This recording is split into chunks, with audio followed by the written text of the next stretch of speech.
Então, meus irmãos, uma boa noite. Vamos dar início aos trabalhos da Casa de Abel Sebastião de Almeida. Portanto, que a doce e suavíssima paz de Jesus, nesse momento, esteja sendo irradiante em todos os corações. Que nós possamos elevar o pensamento ao Pai, pedindo que doces eflúvios de paz, de luz, de força e de encorajamento cheguem até todos aqui presentes, encarnados e desencarnados. E também que os trabalhos transcorram em profunda harmonia, cheguem assim ao final que nós desejamos, em que muitos sejam beneficiados dos dois planos de vida. Então nós vamos iniciar esses trabalhos fazendo alguns avisos, não é? Em primeiro lugar, é com grande alegria que nós registramos que apenas 12 crianças daquela lista monumental faltam ser adotadas, né? Então, diminuiu muito esse número, nós devemos a isso, talvez, digamos, aqueles folders que foram colocados e que as pessoas responderam de forma muito positiva. Então, a gente agradece a todos e nós sabemos que essas sacolas devem ser entregues do dia 1º ao dia 12 ou 13. Então, nós estamos há uma semana, praticamente, para essa entrega, ok? Então, dito isso, eu gostaria de passar a palavra para a melhor harmonização do ambiente, a leitura de uma página que será feita pela nossa querida irmã Nelly. Com a palavra. Boa noite. Essa página foi retirada do livro Vinha de Luz, psicografia de Francisco Cândido Xavier, pelo Espírito Emmanuel, e se intitula Não às Palavras. Mas em breve irei ter convosco, se o Senhor quiser, e então conhecerei não as palavras do que andam inchados, mas a virtude. Paulo aos Coríntios 4:19.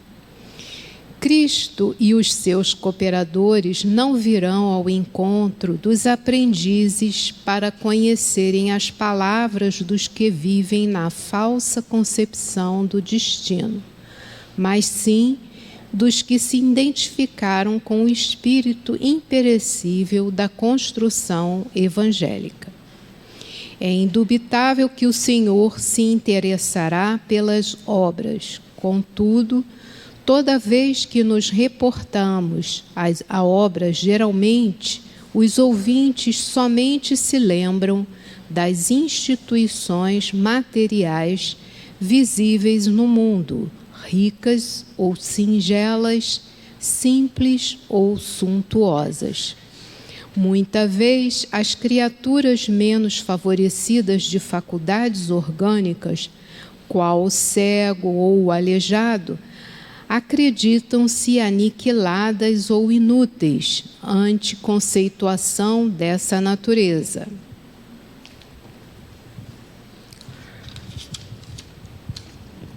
É que comumente se esquece o homem das obras de santificação que lhe compete efetuar no próprio espírito.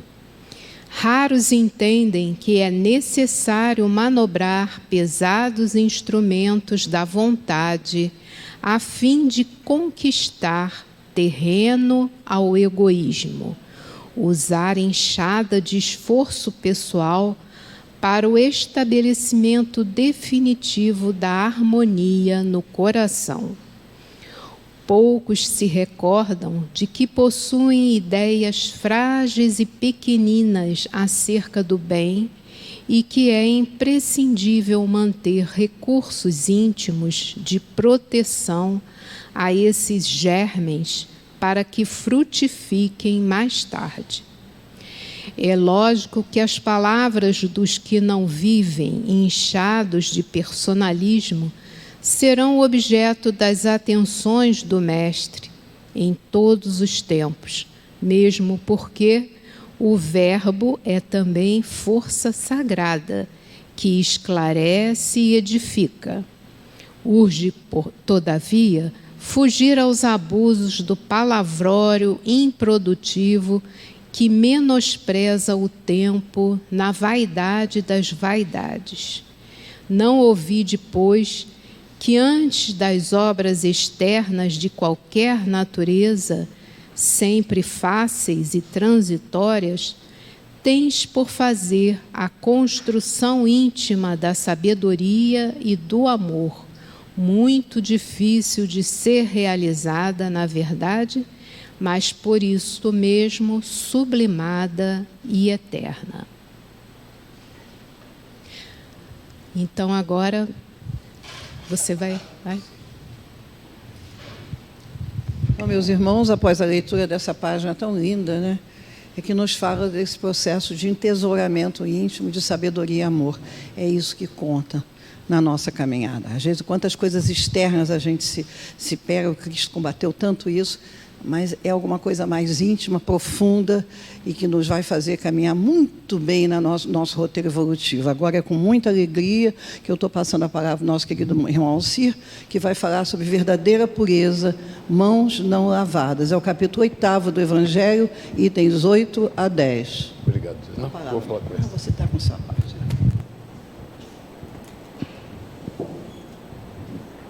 Boa noite, meus irmãos. Que Jesus, nosso meio amado Mestre, nos ampare e nos sustente na noite de hoje. O tema é muito interessante, é muito marcante, né, da vida de Jesus no planeta, quando ele encarnou entre nós. E a gente entender por que a verdadeira pureza e mãos não lavadas, que é uma crítica aos costumes da época. E eu queria que a gente entendesse esse dilema, né? O dilema do povo da Palestina naquela ocasião, quer dizer, a gente sentisse a história deles e entendesse esse conflito, né? Porque Jesus foi uma ruptura gigante, talvez a maior ruptura na história da humanidade em termos de conhecimento, de moral, de amor, né? Foi tudo, e é uma ruptura muito grande para a realidade desse povo.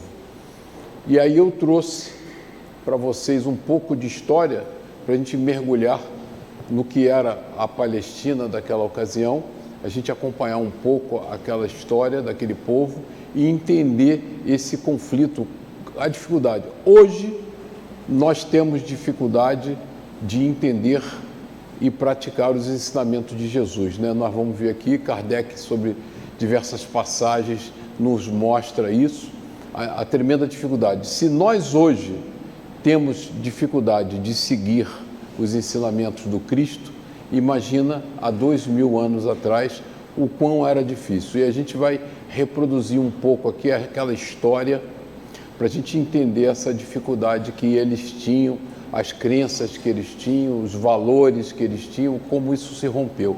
E vocês não podem esquecer que Jesus trabalhava sempre na sua atitude do dia a dia em cima da realidade espiritual, né?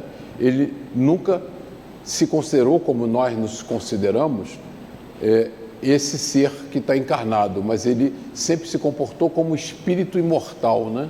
Espírito imortal que veio numa missão muito específica. Então ele tinha uma capacidade transcendente, ele já usava de conhecimentos, né, que nós não usamos no dia a dia, e tem passagens fantásticas que demonstram essa capacidade do Cristo, e eu queria ressaltar isso. Uma que sempre me marca muito, né?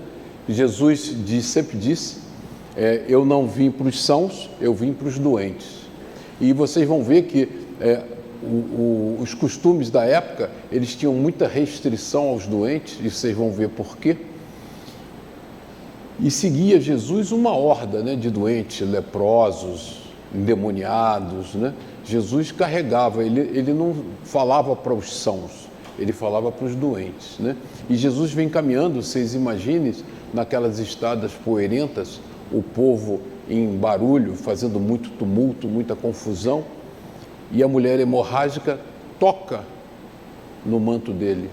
E ele percebe, naquele instante, a cessão de fluidos para ela. Ele diz, alguém tocou na minha veste. Você imagina você andando no meio de uma multidão, aquele algazarra, aquela confusão, um terreno hostil, e de repente alguém toca ligeiramente na sua veste e ele percebe a doação fluídica, né? Então ele usava de todas as suas capacidades mediúnicas, ele manipulava fluidicamente com muita facilidade as coisas. E ela disse: fui eu, mestre. Ele falou assim: você, a sua fé a curou. Mas ele percebe o ato dela tocar a veste dele pela absorção fluídica, né, que ele cedeu, ele doou para ela naquele momento. Então ele trabalhava o tempo todo em bases muito distintas daquele povo, né? E esse contraste é que a gente vai explorar um pouquinho, né? E a coisa muito curiosa, no capítulo 11 eu estava preparando, estava estudando aqui o texto, eu nem incluía na minha palestra.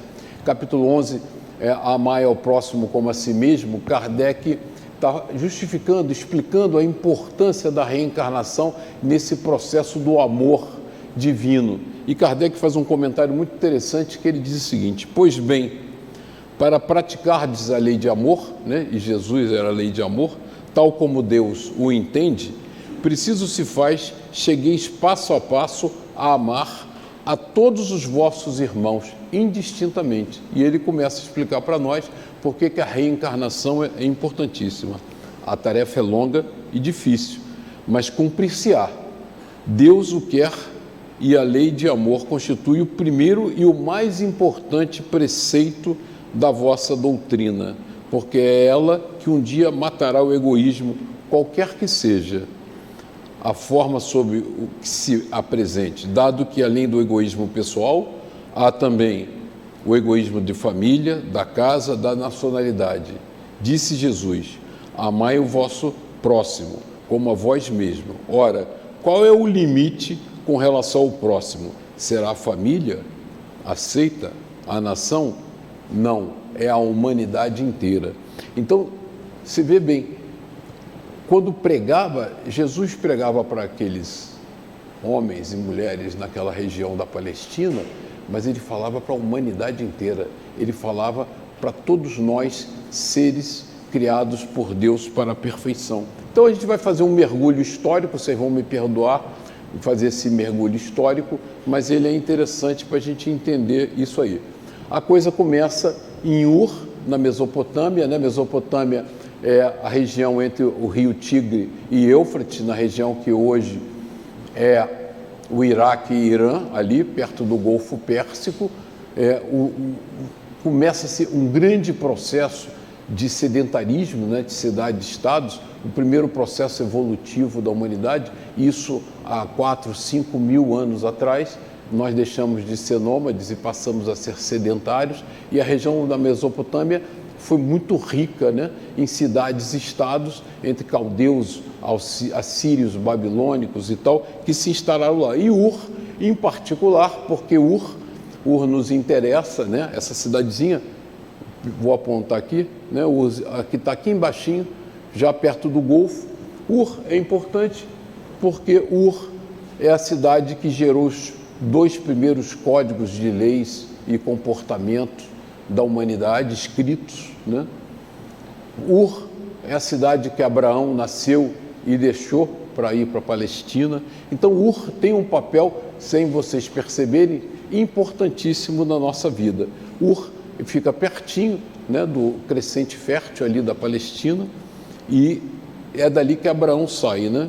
E Ur, o fundador de Ur, Ur-Nammu, criou um código, né, com o nome dele, isso em torno de 2000 a.C., e ele foi o fundador da cidade. Então esse é o primeiro código escrito. Qual é a característica importante desse código que foi antes, né, do Código de Hammurabi? Todos os códigos de lei que eram escritos até então, né, e Ur-Nammu também disse isso, foi ditado por Deus. Então Ur-Nammu, assim como Moisés mais tarde, recebe, né, Moisés recebe as tábuas de Deus, Ur-Nammu também recebe de Deus e cria o seu primeiro código, o primeiro código humano de leis, de comportamento que nós temos notícia pelo fundador da cidade de Ur. Qual é a característica que a gente vai perceber desses códigos antigos? E tem uma importância muito grande. Todos são ditados por Deus, todos, e todos seguem a lei de Talião. Nós vamos ver um pouco sobre isso aqui em seguida. Então, no ano de 2000, o Ur-Nammu dita seu código e, aproximadamente 1800 a.C., Abraão, patriarca bíblico, deixa Ur, na Caldeia, e parte com seus amigos, famílias e tal, porque Deus tinha, naquela ocasião, todos os povos eram politeístas, né? E Deus deu a mensagem para Abraão que ele era único, o Deus único. Então, começa aí, né, o processo da crença no Deus único, e Abraão parte para fundar uma nova nação em que teria o Deus único. Está no âmbito da Mesopotâmia, ele sai de Ur, na Mesopotâmia, no mesmo período, na mesma ocasião em que se começava a se escrever todos esses códigos, né? Então vamos ver lá, ele sai em 1800 mais ou menos, o Ur-Nammu tinha escrito o código dele no ano 2000 a.C., nós estamos falando de antes de Cristo, e mais ou menos na região... Opa, eu voltei demais, espera aí, vamos para frente. Hammurabi, em 1772, escreve o seu código famoso, né, o Código de Hammurabi, que existe até hoje, né, nós vamos ver, é um diorito, uma pedra gigante, que está no Museu do Louvre, é muito interessante, você vê ali, né, olho no olho, está tudo escrito na pedra até hoje, está lá. Então, em 1772 a.C., então estamos falando aproximadamente há 4.000 anos atrás, Hammurabi escreve um código de lei e que tem a mesma característica de todos os códigos da época, né? Ele se prevalece da lei de Talião. Nós vamos ver o que é a lei de Talião. E o Código de Hammurabi, os artigos do Código de Hammurabi descreviam casos que serviam como modelos a serem aplicados em questões semelhantes. Para limitar as penas, o Código adotou o princípio de Talião, sinônimo de retaliação, né? Talião é retaliar na mesma moeda. É o famoso olho por olho, dente por dente. Essa era a crença daquela população. Nós estamos falando 4.000 antes de Cristo, né? Aqui é um monolito, é uma foto dele, uma pedra lindíssima, né? É talhada em rocha, chamada diorito. Tem 46 colunas, descrita cuneiforme, acádia, com 282 leis, em 3.600 linhas. Esse é um documento, então, que tem aproximadamente 4.000 anos. Está disponível, está lá. Tá bem. E é esse código que inspirava aquelas populações daquela ocasião. Moisés, em 1522, antes de Cristo também, dentro desse contexto, recebe de Deus, como Hammurabi diz que recebe de Deus, como Ur-Nammu diz que recebe de Deus. A versão original também foi escrita em pedra. Então disse o Senhor a Moisés: sobe a mim ao monte e fica lá, e dar-te-ei as tábuas de pedra e a lei, e os mandamentos que tem escritos para ensinar. Está em Êxodo isso, na Bíblia. E Moisés escreveu esta lei e deu aos sacerdotes, filhos de Levi, que levavam a arca da aliança do Senhor, e a todos os anciões de Israel, em Deuteronômio. Essa lei de Moisés, e aí Moisés tem uma característica importante, né? Ele absorve toda essa cultura e tem uma similitude muito grande entre os códigos, né? Você vai ver que tem uma semelhança e está presente também no Código de Moisés, a lei de Talião, olho por olho, dente por dente, né? Todo esse processo, e influencia. Moisés conhecia o Código de Hammurabi, conhecia os códigos existentes na época, quando ele escreve o dele, e ele pratica e expõe. Agora, tem uma característica a mais em Moisés, que é muito importante, né? Que ele segue também a lei de Talião, do latim, lex talionis, que é o idêntico, o olho por olho, dente por dente, quer dizer, o que se preconiza na lei de Talião, né? Na pena de Talião, se alguém lhe ferir, você fere aquela pessoa. Se alguém lhe roubar, você toma os bens daquela pessoa. O equilíbrio pela pena era a crença que se vivia, né? Assim que era a realidade daquela população. Mas Moisés, mais do que isso, ele era, e é reconhecido hoje, um grande sanitarista. E aí vocês vão ver porque vem a história das mãos lavadas e porque aquele sentimento de desgosto que as pessoas tinham quando Jesus era acompanhado por leprosos, por doentes e tal. Isso dito uma publicação de Nashville, no Tennessee, nos Estados Unidos, eles consideram uma publicação médica. Moisés foi o maior sanitarista que o mundo já viu. Dependendo de conhecimento revelado e de estudo de equipamento científico, Moisés ensinou os seus pontos essenciais quase todos os princípios de higiene praticados hoje. Então, todos aqueles processos de quarentena, de lavar as mãos, de se afastar. Então, Moisés preconizava no Velho Testamento, se você deitou na cama de uma pessoa que está doente, você tinha que lavar todas as suas roupas, tomar banho, limpar e se isolar. Se alguém estava doente, era isolado, ia para a quarentena. Daí essa preocupação que eles tinham da multidão de doentes andando atrás de Jesus, porque a lei, e quando Moisés escreve o seu código sanitário e que vai para o Velho Testamento, ele diz que ele estava escrevendo ditado por Deus, então era uma lei divina, ela não saiu da boca de Moisés, as pessoas acreditavam naquilo piamente, era uma mensagem de vida. Então lavar as mãos era muito importante, porque Deus prometeu que os judeus não sofreriam as mesmas doenças e as mesmas pragas dos egípcios, daqueles povos daquela doença. Vocês têm que lembrar que na Palestina de então, primeiro século, viver 30 anos era muito velho, né? Era um velhinho já, 30, 33 anos, você já estava no fim da sua carreira. Então as pessoas morriam como moscas. Então os atos de higiene e sanitarismo que Moisés preconizou no Velho Testamento e que foi Deus que tinha transmitido para ele, eram considerados importantíssimos hoje. É muito interessante verificar, assim, dentro da cultura judaica, duas coisas visando justamente esse código sanitário. Uma, proibindo a carne de porco. Por quê? Porque ela resiste até... Eles faziam aquilo na fogueira. A altas temperaturas ainda tem bactérias, toxinas, então ele proíbe. E, por outro lado, a circuncisão também, que naquela situação era importante também, como uma coisa higiênica. Exatamente, exatamente.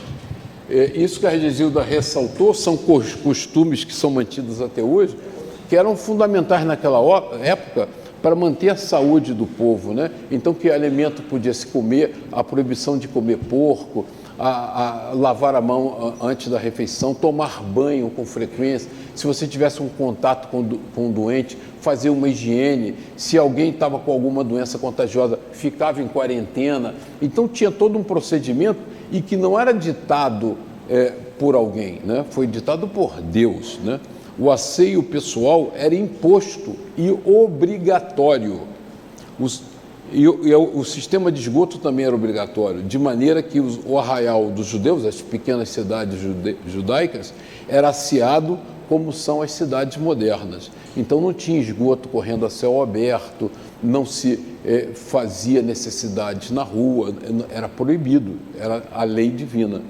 Conquanto se provesse exercício físico, impunha-se frequentes períodos de descanso, relaxe, para evitar excesso de trabalho, né? Dr. Owens,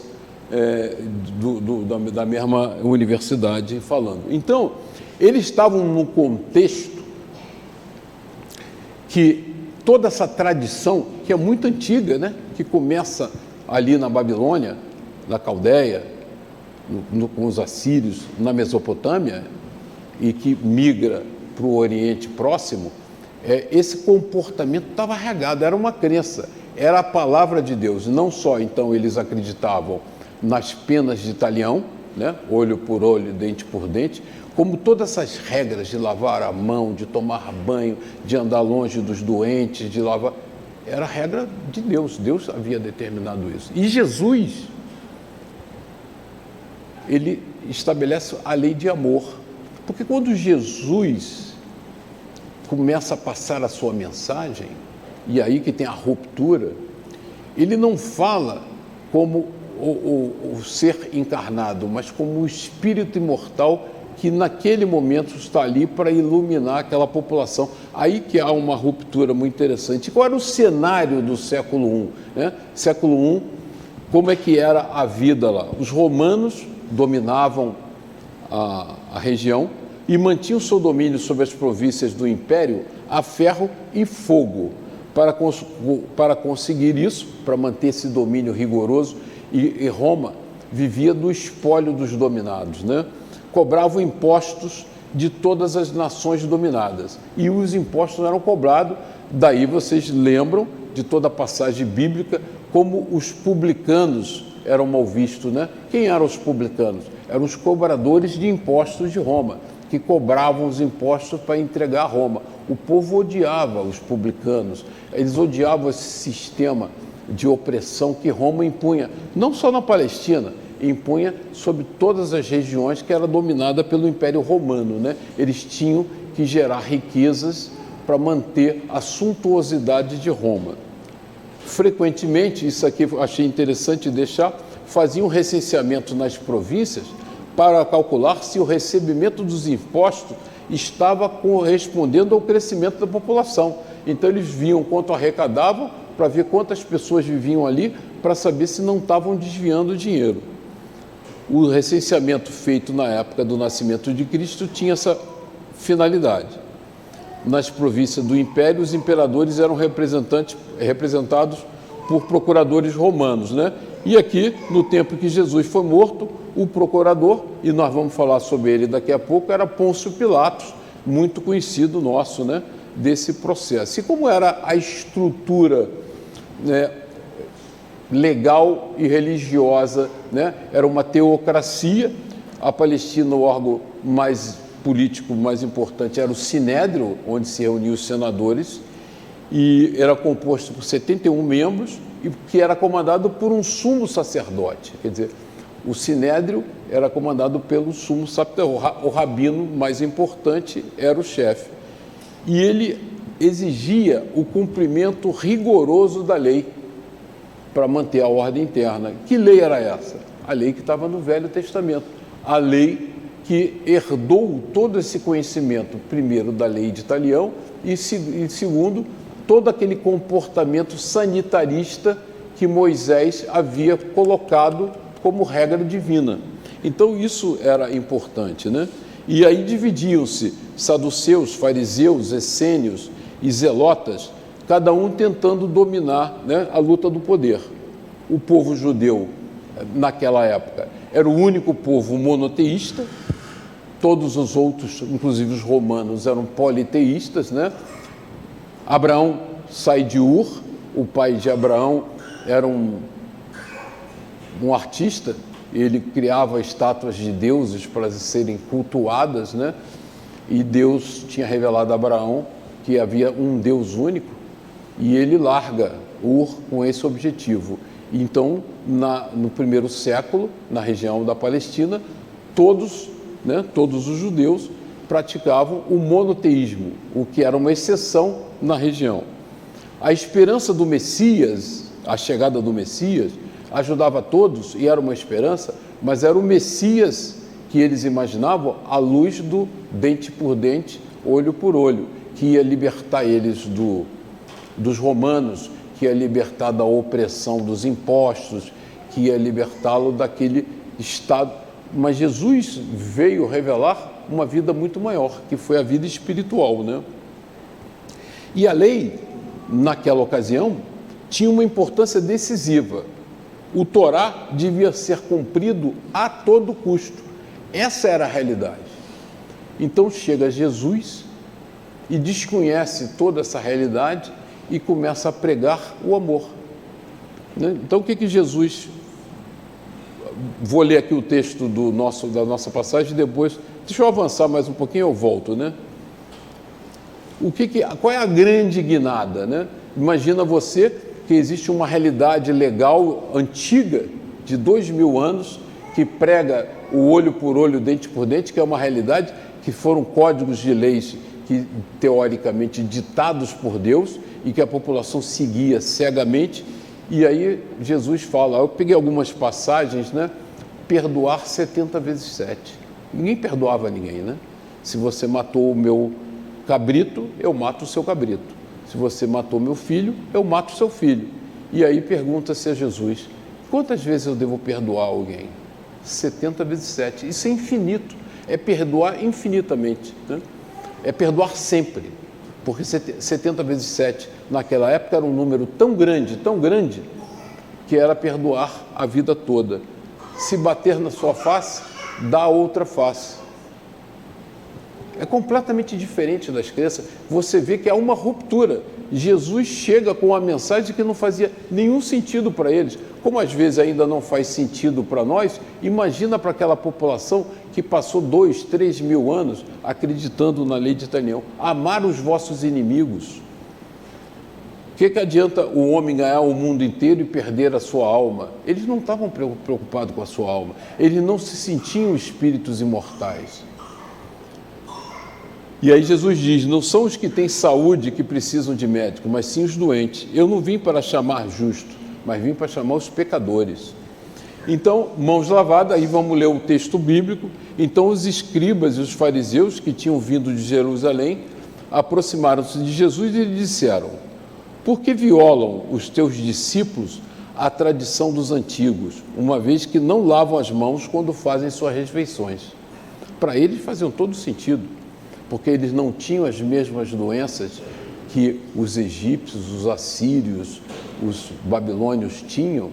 Eles eram preservados e eles se preservavam essas regras de asseio e de higiene porque estava preconizado na lei, ditada por Deus. Então eles tinham certeza que tinham que lavar as mãos. E Jesus responde, por que violais vós outros o mandamento de Deus? Para seguir a vossa tradição? Porque Deus pôs este mandamento, honrai a vosso pai e a vossa mãe, e esse outro, seja punido de morte aquele que disser a seu pai ou a sua mãe palavras ultrajantes. E vós outros, no entanto, dizeis, aquele que haja dito a seu pai ou a sua mãe, toda a oferenda que faça a Deus vos é proveitosa, satisfaz a lei, ainda que depois não honre e nem assista a seu pai e a sua mãe. Tornam-se, assim, inútil o mandamento de Deus, pela vossa tradição. Hipócritas, bem que profetizou de vós Isaías, quando disse, este povo me honra de lábios, mas conserva longe de mim o coração. E é em vão que me honram, ensinando máximas e ordenações humanas. E aí está o confronto, né, de uma população que vivia seguindo a lei de Deus, né? Então, lavar a mão para eles tinha um papel fundamental, inclusive do ponto de vista de saúde, mas Jesus queria fazer o chamado do coração, queria mostrar para eles que mais importante que seguir as regras, e eles seguiam regras com uma precisão brutal, era mais importante amar, né? E ele diz aqui o exemplo do pai e da mãe. E logo em seguida, ele depois, chamando o povo, disse, escutai e compreendei bem isto. Não é o que entra na boca que macula o homem. O que sai da boca do homem é que o macula. Então, ele está falando sobre o comportamento, né? Porque havia toda aquela discussão, comer porco, não comer porco, comer bicho com pé fendido, comer peixe sem escama. Havia toda uma discussão, há toda uma regra, um regramento do que pode comer, do que não pode comer. E Jesus diz assim, mas não é o que entra pela boca que faz mal ao homem, porque ele está mostrando que tinha um valor muito mais alto. Não é que a gente não deva preservar a nossa saúde, mas o valor maior é o amor.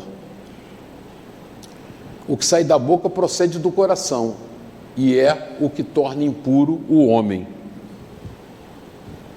Porquanto do coração é que partem os maus pensamentos, os assassínios, os adultérios, as fornicações, os latrocínios e os falsos testemunhos, as blasfêmias, as maledicências. Essas são as coisas que tornam impuro o homem. Comer sem haver lavado as mãos não é o que o torna impuro.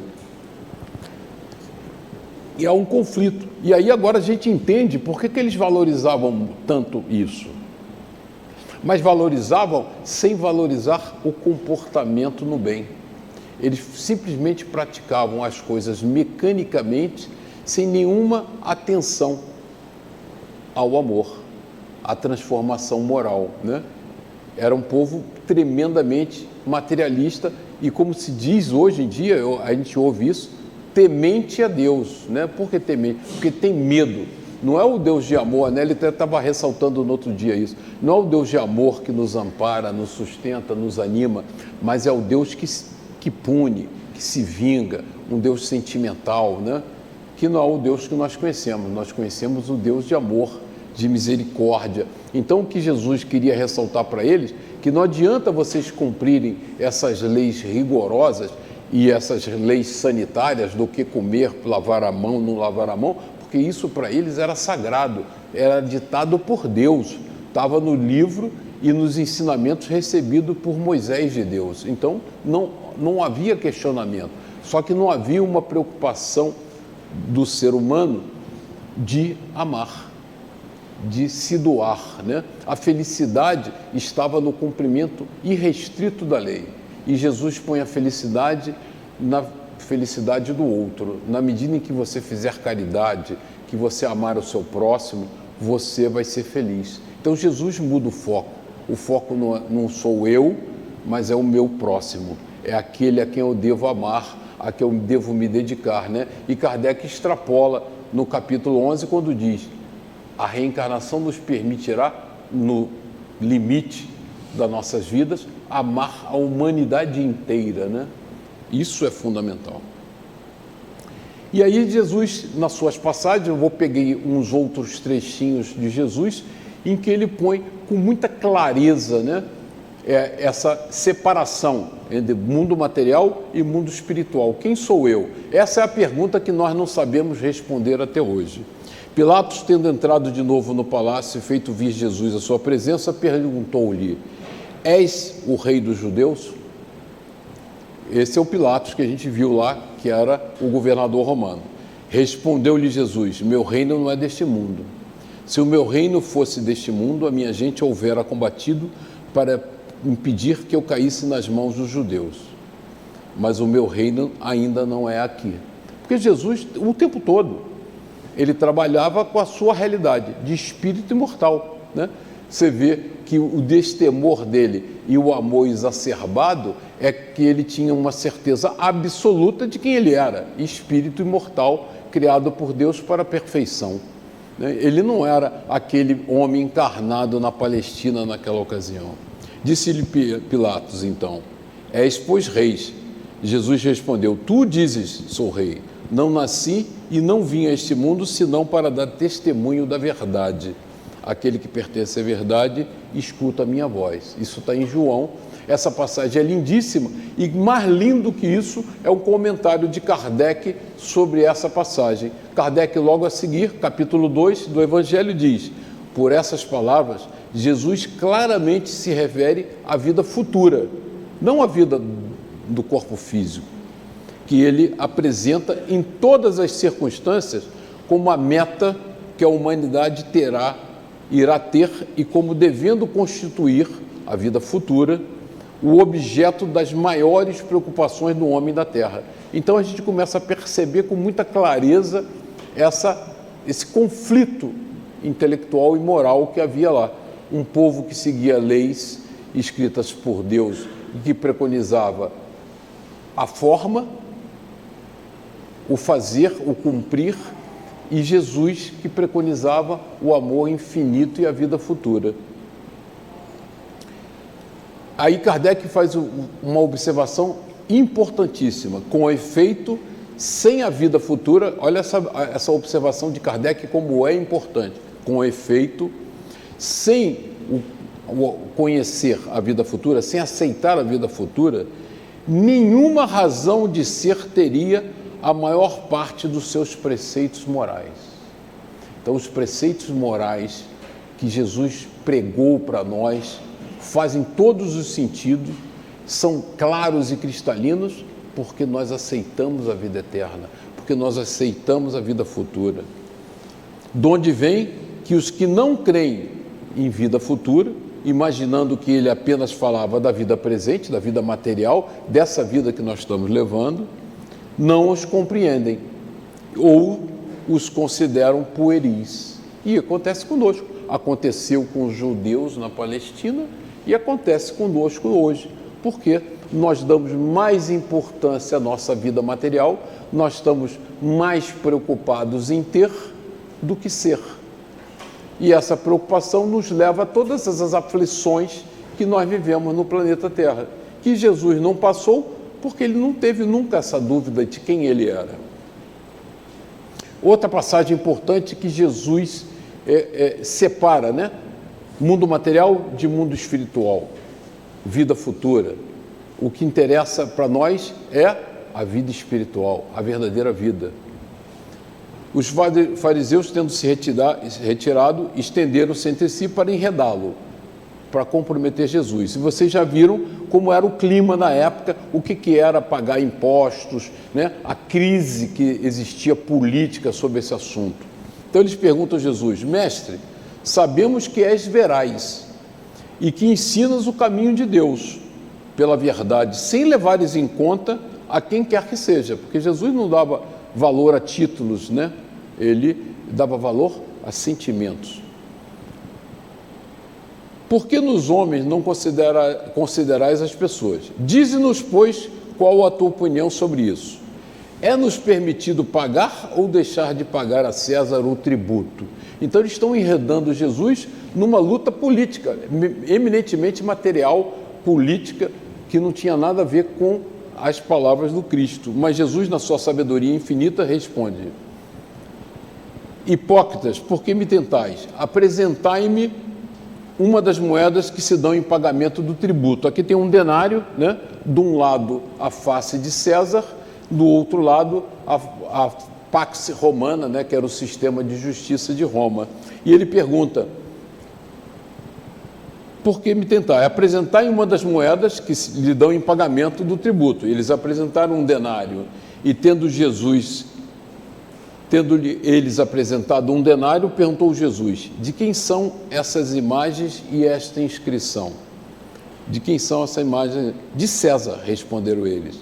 Então observou-lhe Jesus: dai, pois, a César o que é de César e a Deus o que é de Deus. Então Jesus separa muito claramente os problemas da vida material e os problemas da vida espiritual, né? Dá a Deus o que é de Deus, dá a César o que é de César. O problema de pagar imposto é um problema deles. Jesus estava pregando o amor da vida futura.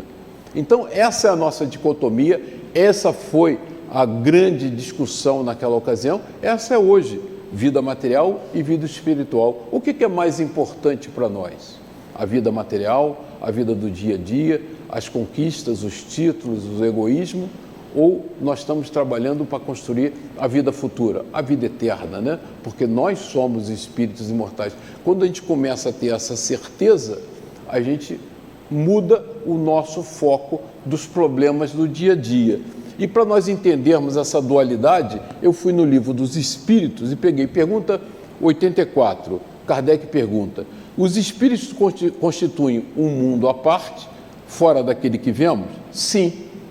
O mundo dos espíritos ou das inteligências incorpóreas. Por quê? Hoje, nós estamos aqui encarnados, carregando um corpo físico, mas em breve estaremos desencarnados, vivendo no mundo espiritual, a nossa verdadeira pátria. Não há nenhum problema nisso, né? Não há nenhuma descontinuidade, não há perda de individualidade, não há perda de nada. Pelo contrário, quando desencarnamos, nós nos libertamos do jugo da matéria. Então podemos dar voos mais largos, dar asas à nossa capacidade, à nossa inteligência. Então essa sensação que a gente tem da perda, da morte do corpo físico é totalmente ilusória, né? Então quando nós desencarnamos, nós somos a mesma pessoa, com muito mais capacidade, porque como não temos o filtro da matéria que embota a nossa percepção, nós temos uma abrangência, então temos uma capacidade de manifestar muito mais amplamente a nossa inteligência, o nosso amor, o nosso carinho, e continuamos, desencarnamos e continuamos trabalhando, estudando, cooperando, vivendo, nos divertindo, igualzinho. Não é o corpo físico que nos garante. E aí pergunta Kardec, pergunta 85, e eu mudei a ordem, eu botei a pergunta 83 depois, por quê? Vou explicar.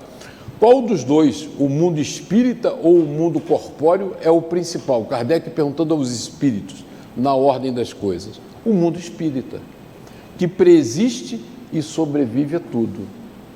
Então, quando nós encarnamos, nós tivemos vidas pretéritas, nós temos uma história evolutiva, E quando nós desencarnamos, continuamos existindo normalmente. Então, o mundo espírita, o mundo dos espíritos, ou o mundo na erraticidade, é a nossa verdadeira pátria. Não há nenhuma preocupação com isso. E aí, na pergunta 83, Kardec está assim, mostrando a sua incompreensão e diz: os espíritos têm fim? Pergunta. E ele comenta em seguida: compreende-se que seja eterno o princípio de onde eles emanam, que é Deus. Mas o que perguntamos é se suas individualidades têm um termo. Quer dizer, a minha individualidade, a minha personalidade, eu, como ser, como espírito imortal, eu vou perder a minha individualidade? Ele pergunta, tem um termo, e se em dado tempo, mais ou menos longo, o elemento de que são formados não se dissemina e volta à massa de onde saiu, voltar para o todo global, como sucede com os corpos materiais, que se decompõem e se voltam para a natureza. E Kardec afirma: é difícil de conceber-se que uma coisa teve começo e não possa ter fim. E aí os espíritos respondem a Kardec: há muitas coisas que não compreendeis, porque tendes limitada a inteligência. Isso, porém, não é a razão para que as repilais. O filho não compreende tudo que seu pai é compreensível, nem o ignorante tudo que o sábio aprende. Dizemos que a existência dos espíritos não tem fim. É tudo o que podemos agora dizer. Então, eles categoricamente afirmam a Kardec que nós não temos fim, é um infinito. A nossa vida, uma vez que nós fomos criados por Deus simples e ignorantes, ela caminha para a perfeição. Como essa linha férrea aqui, e o conceito infinito é um conceito matemático muito difícil, essa capacidade de abstração, de pensar que somos eternos, que caminhamos para a perfeição, essa é uma capacidade difícil. Se a gente pegar os povos primitivos, mesmo os povos na Terra atualmente, que vivem no estado de pureza no meio da natureza, eles contam 1, 2 e muitos. Eles não contam além de 3. Eles contam 1, eles contam eu, 2, o casal, e 3 é o grupo. Não tem. Eles não conhecem o conjunto vazio, o zero, que é um conceito matemático fundamental. Eles não conhecem esse conceito de infinito, de vida eterna. Eles não têm essa percepção. Essa capacidade de abstração é uma capacidade intelectual que nós adquirimos ao longo da nossa caminhada. E se vocês observarem esses trilhos desse trem, esses dormentes estreitinhos são as nossas encarnações. E o espaço entre eles é o período que a gente vive na erraticidade. E nós vamos reencarnando, encarnando, reencarnando, até a perfeição. Porque a perfeição nós fomos criados simples e ignorantes e caminhamos para a luz. Seremos todos espíritos puros. E essa é a grande beleza, Quando a gente olha para Jesus, o meigo e amado mestre, saber que se nós nos esforçarmos nesse processo de transformação moral, seremos igual a ele um dia. Talvez longe, demore um pouco, mas chegaremos lá. Essa certeza inabalável, que somos espíritos imortais, que a nossa individualidade está preservada e que seremos espíritos celestiais puros, ela é maravilhosa. Isso nos dá esperança, nos liberta. Por isso que a terceira revelação é consoladora, porque ela abre os nossos olhos ao que Jesus dizia aos judeus na Palestina, e eles infinitamente não compreendiam, e agora vocês sabem por que eles não compreendiam. E às vezes nós temos dificuldade também de compreender, nós temos dificuldade de ter essa certeza, quem nós somos, né? É que nem você voltasse para casa e confundisse que você é a roupa que você está vestindo. Não, a roupa que você está vestindo, que você vai tirar para dormir, não é você. Você é o ser criado por Deus para a imortalidade. Esse é o processo evolutivo, né? 3 ordens, chegaremos a espíritos puros, é uma caminhada longa, uns demoram mais, que são mais temosos, outros demoram menos, porque se transformam e mudam com mais facilidade. Depende única e exclusivamente de quem? De nós, livre-arbítrio, né? Somos nós que definimos, né? Então, quando nós queremos ser mais felizes e nós chegamos numa época do ano propícia a isso, né? Nós estamos no final do ano, é o ano que a gente renova as esperanças, né? Porque vai mudar o ano, e a gente faz um monte de promessas, né? Alguns já prometeram que vão emagrecer, outros que vão fazer mais ginástica, não tem, ninguém fez nenhuma promessa dessa, vão ser mais tolerantes, outros vão ser mais resignados. E que promessa nós temos para a próxima encarnação? Porque agora é que nós estamos construindo a nossa próxima encarnação, é agora que nós estamos construindo a nossa felicidade futura. Nós estamos construindo agora, neste momento, né? Neste momento, nesta encarnação. O que vai acontecer conosco na próxima encarnação depende fundamentalmente do que nós fizermos nessa encarnação. É sempre assim. Uma encarnação seguinte sucede às consequências da encarnação passada. A semeadura é livre, mas a colheita é obrigatória. Então nós nos perguntamos, mas por que eu sou tão infeliz? Não, nós somos muito felizes, porque Deus, na sua misericórdia infinita, nos deu essa encarnação que nós estamos abraçados agora, para nós começarmos a abrir a nossa mente e fazer luz no nosso coração. Ele deu essa chance maravilhosa de nós nos transformarmos moralmente. E como estamos chegando agora ao final do ano e a época de promessas, vamos fazer promessas para as próximas encarnações. Vamos ser menos raivosos, menos irados, menos egoístas, menos odiosos, né? Porque o que a gente alimenta às vezes no nosso coração é o ódio, o rancor, a vingança, a intolerância, e isso não nos leva a lugar nenhum, né? O que nos leva à felicidade? O amor, a benevolência, a indulgência, a caridade. Esses são os sentimentos que nos elevam e pacificam o nosso coração, nos deixam livres, leves e soltos, né? E aí eu peguei, para nós terminarmos o nosso texto de hoje, peguei um texto de Emmanuel maravilhoso, Emmanuel na sua capacidade infinita de se expressar, né? Num texto curtinho, ele escreve tudo que a gente demora 3 horas para falar, né? Então Emmanuel vai e Emmanuel diz, zelo próprio.